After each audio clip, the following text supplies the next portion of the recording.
Now from ABC7, Beyond the Headlines with Cheryl Jennings. We have some encouraging news about the virus that causes AIDS. The good news is that the number of new cases is declining in this country, thanks to advances in medicine, awareness, and early testing. And we hope that everyone will check their status with a simple blood test. Now, the bad news is that the AIDS virus is still causing a deadly plague in several countries around the world. A prominent Bay Area pediatrician, Dr. Art Ahman, battled the AIDS crisis here among children from the very beginning. And now he's working in Africa to help families there. He's been honored for founding an international organization called Global Strategies for HIV Prevention. This man is a legend. He started working on the AIDS crisis 35 years ago, and at the age of 81? 81 now. Oh my goodness, you are still fighting the fight with this book. But just for folks who don't know what you did back in the day, you made history. You changed the course of the AIDS epidemic. Well, it was an extraordinary time, Cheryl, as you know, because you covered a lot of what happened and did a lot of the interviews. But we had a new disease. It was unknown cause. At first, the thought was it affected only gay men. But then in a short time, it became evident that this affected women and children, and that was my part. I was a pediatrician. We were doing the immunologic tests, and within 6 months of Michael Gottlieb's discovery of AIDS, we found women and children who had the same symptomatology, and we felt that they were also AIDS. So it told us that this was being transmitted probably by a virus. We didn't know what the virus was in 81, 82, and that it was transmitted by blood transfusions, which we found the first case of here in San Francisco, and then from mothers to infants. And that expanded the idea of what was going to happen in this epidemic. And it was really dreadful. I mean, we used to think what would happen if this epidemic expanded. And I remember meeting some of the children who were infected. They unfortunately, they all died very young because there wasn't any treatment for them. The treatments were hard enough to get for the adults.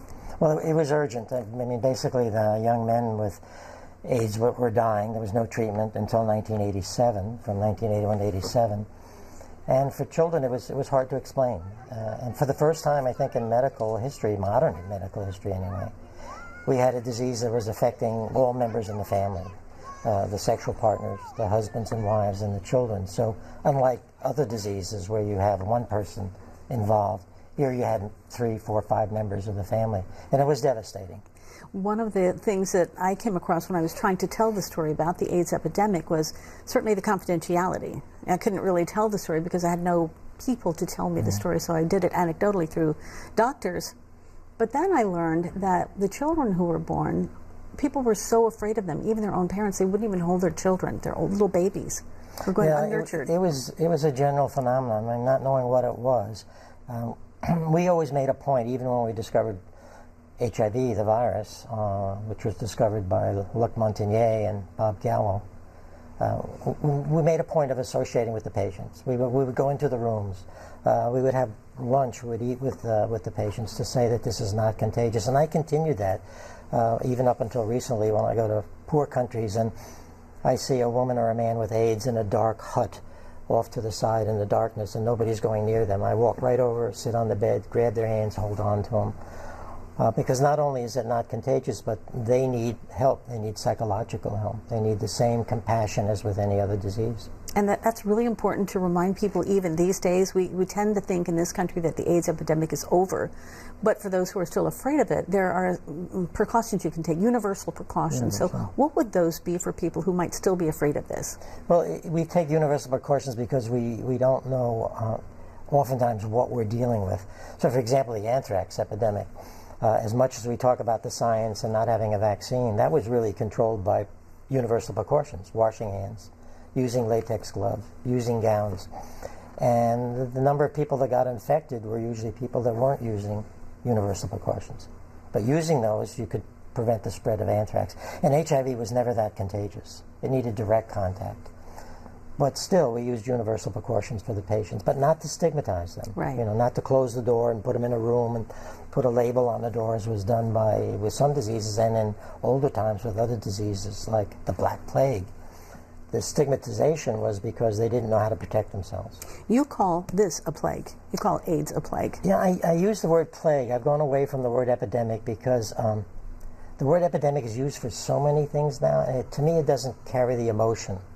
We talk about the Black Plague and the smallpox plague, and what I've tried to do in the book is to try to remind people that this has not gone away. I mean, this is still a plague, and I've tried to link in the book and in talks that I give, and basically highlighting the fact that this is not just one plague. It's a plague of HIV and violence against women, because what I emphasize now is the neglected population. But you also, part of this came from your research in Africa. You have a program that's operating in Africa Yes. right now. What is the name of that? Yeah, we have global strategies, which addresses the HIV epidemic and violence against women in some of the most unstable countries. I mean, we deliberately select them because that's where people don't go. In Democratic Republic of Congo, for example, we're the only group. We have the largest HIV/AIDS program for women and children in eastern Congo. There's really no stable government there. And so there are about 40 to 80,000 women that get raped there each year. Many of them get HIV infected. Treatment is hard to get to them.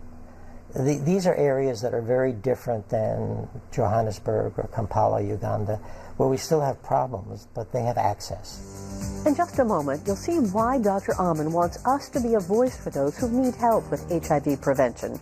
And you'll see how Dr. Amann is using provocative artwork, which he created, to shock people into getting the message that there are two epidemics affecting women: sexual and physical violence and HIV.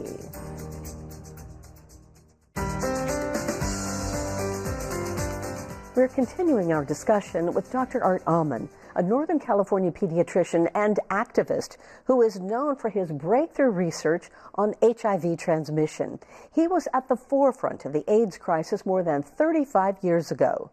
He's angry that medicine that could save lives right now is not easily available overseas. But things change dramatically when the medicine does reach the communities, helped by his Global Strategies Foundation. It's extraordinary. I mean, you talk to the people themselves, and they know they're HIV infected. We provide the test, and they see that their babies are not born. They also see the transformation of lives that we have seen here, where you will give an antiretroviral drug to someone who's infected, and they get better. They don't have to go to the hospital.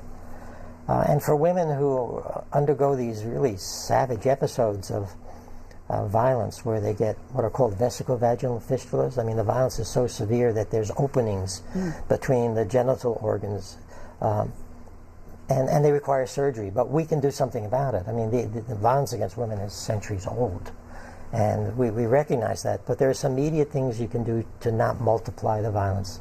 So women who are raped, we provide what's called post-exposure prophylaxis. And in that kit, which is a simple kit, is a drug you take once to prevent sexually transmitted infections. There's antiretroviral to prevent HIV infection. And then there's Plan B to prevent unwanted pregnancy. Wow. So a woman who's raped, it's a traumatic event. Yeah. But people don't understand that what happens after that rape is like a viral landmine. You and I talked about viral landmine. But that virus can be implanted there. And that will haunt the woman and the village. She'll be ostracized. So if we can do something to prevent the amplification of that sexual and physical violence, we can do it. And we're doing it. We're doing it in Democratic Republic of Congo. Our disappointment is that it's not being used more widely. We can't put it in the back of our minds, especially when there's something that we can do. We're very good at looking at something new, some new technology, some new medicine, and we forget that here's medicine that can protect the woman from a fatal disease, and can protect her family from loss of a nurturer, and can protect the child from HIV as it's transmitted from mother to infant, and it's inexpensive and simple to use.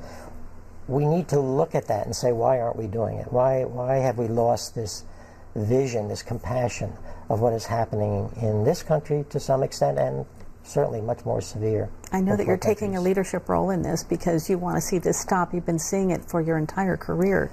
You told me a story off camera about how bad the violence is with military troops going in to villages. What's interesting is, we sometimes think that people not educated about HIV, but many of the rebel troops are aware that if they are infected themselves, that they can use that infection to transmit to the opposition, especially women.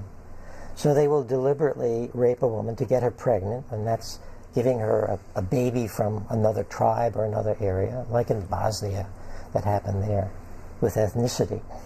But here it's knowing that if I give this virus to the woman, she is probably going to transmit it to her husband, her sexual partner.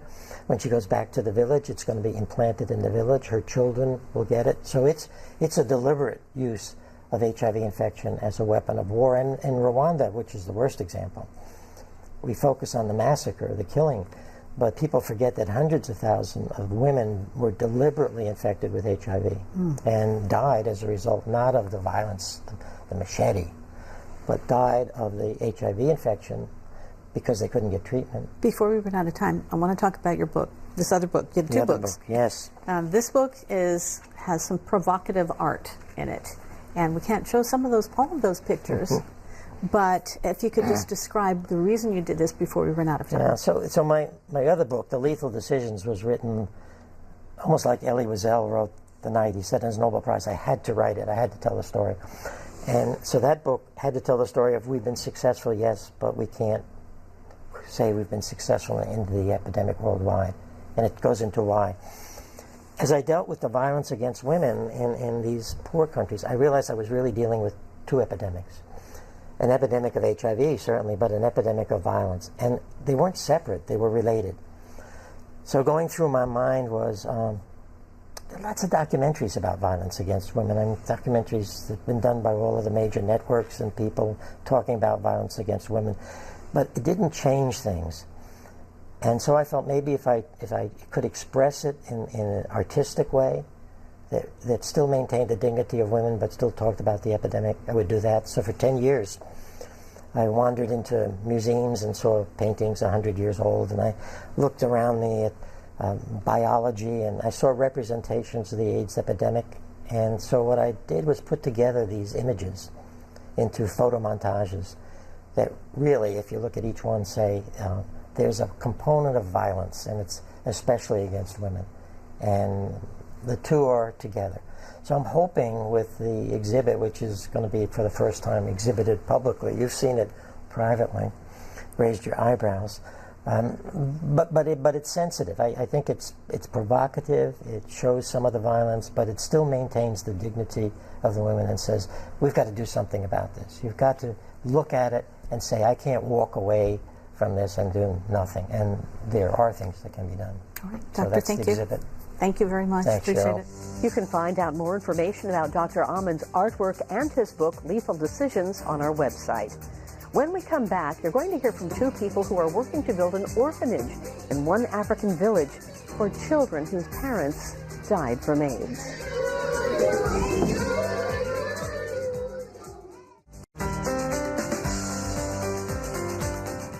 One of the key players in the AIDS crisis affecting children in the Bay Area more than 30 years ago is now focusing her attention on children with HIV and AIDS in Kenya. Joining me in the studio is Dr. Jerry De La Rosa with Sunburst Projects and her colleague, David Oko, who is working with Jerry on a major project. Thank you both for being here. You've come a long way. Yeah, I have. It's been a long distance. You're traveling. working on a couple of projects. Yeah, I'm working a family village in the village in Kisumu, which is in Western Kenya. Yes. And Jerry, I know that the two of you just met in the last year or so. Can you expand on the project that you're working on together? Sure. Well, as you know, Cheryl, I first began working in Kenya with Sunburst Projects Kenya and the program that we started in Kenya about 7 years ago. And last year I had the good fortune of meeting Dan. We had tried to get together over time. It had been a few years trying to connect, and finally we did connect. And we met at his family's homestead, where he has begun to create a family village for the children in the community, and he's in the process of building a school. And as we began to talk, we came to realize that our hearts are so much in the same place that it would be wonderful if we could come together and bring both organizations together. So we have decided to do that. So the name of your project is? Cecilia's Family Village. This is in honor of your late mother. Yes. This is in a homestead that my parents left me and my other siblings, and we grew up there as orphans. And we spent a number of years with my mother there, and she struggled with us through that period. And so when I decided to do this, I wanted to do it in their memory. And I chose the name of my mother because of the motherliness that she showed us and that the world needs. And the world definitely does need that. Yeah, yes. sure. Yeah. And Jerry, so this is one of a couple of projects. Right. So Dan and I came together, and our hope is to create this family village that will also be an opportunity for the children that go to Camp Sunburst, Kenya, to also utilize the space. And we would also like to bring to the village some of the work that we're doing in the Kisumu area at the clinics, which would be to provide social psych support to the community as well. And you and I met many, many years ago when the AIDS crisis was first starting, and there was nothing for children. And you were the one who taught me about that. Right. And I'll never forget that. Thank you so much for doing that. When I met those kids, you told me that people wouldn't even hold them. That's right. And so you've seen this, Dan, I'm sure, as you know, AIDS is almost wiped out with children here, thankfully. Yeah. But it's rampant, and you said the statistics are just terrible in Africa. Yeah, it is, and especially in the Nyanza region where I'm working in. It's one of the highly affected area in East and Central Africa, if not the highest in Africa. So it's horrible there. We have many homes with just kids, and kids taking care of their fellow kids, like they're parenting at a young age, and that has a lot of has affected that area economically. There's a lot of poverty, a cycle of poverty that cannot be broken if something is not done. We have a lot more to talk about, including how you can be a part of the solution in helping stop the HIV/AIDS crisis in Africa. Stay with us. We'll be right back.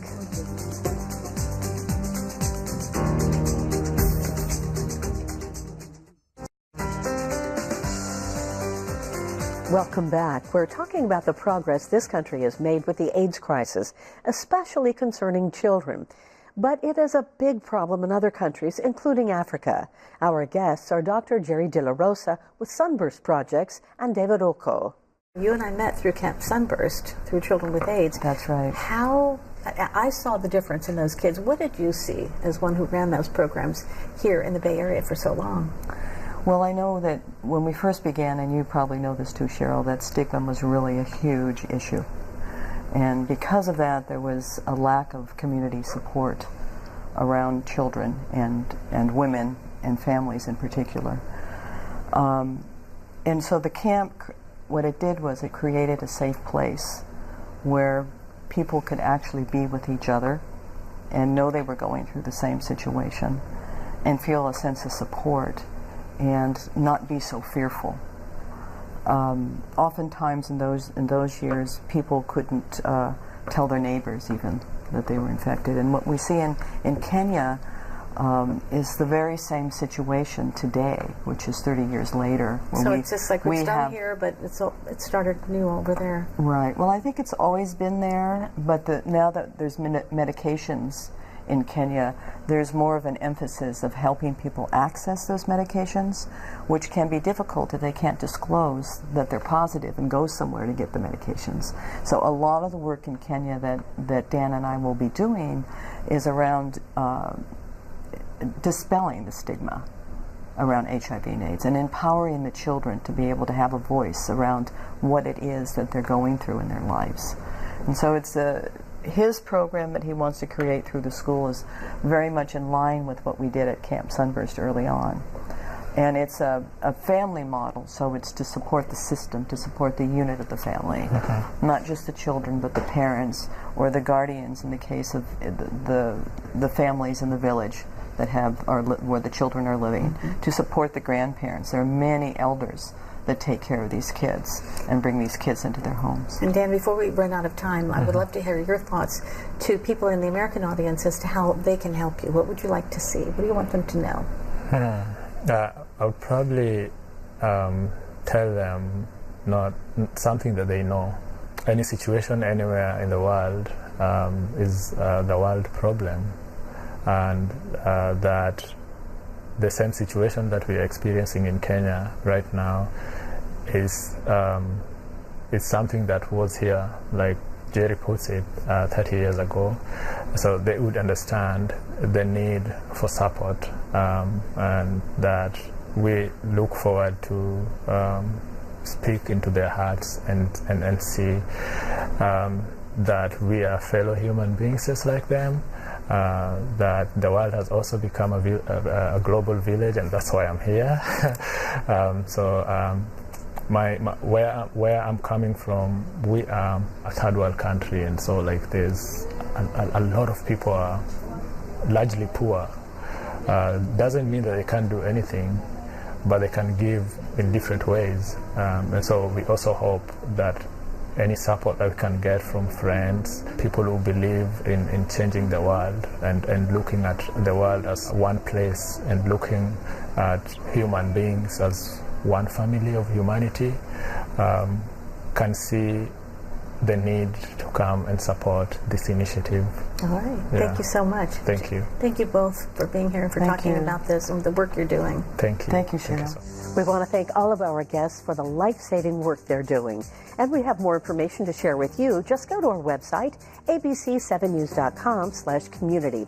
We're also on Facebook at ABC7 Community Affairs, as well as Cheryl Jennings, ABC7. And follow me on Twitter at Cheryl ABC7. Thanks so much for joining us. We'll see you next time.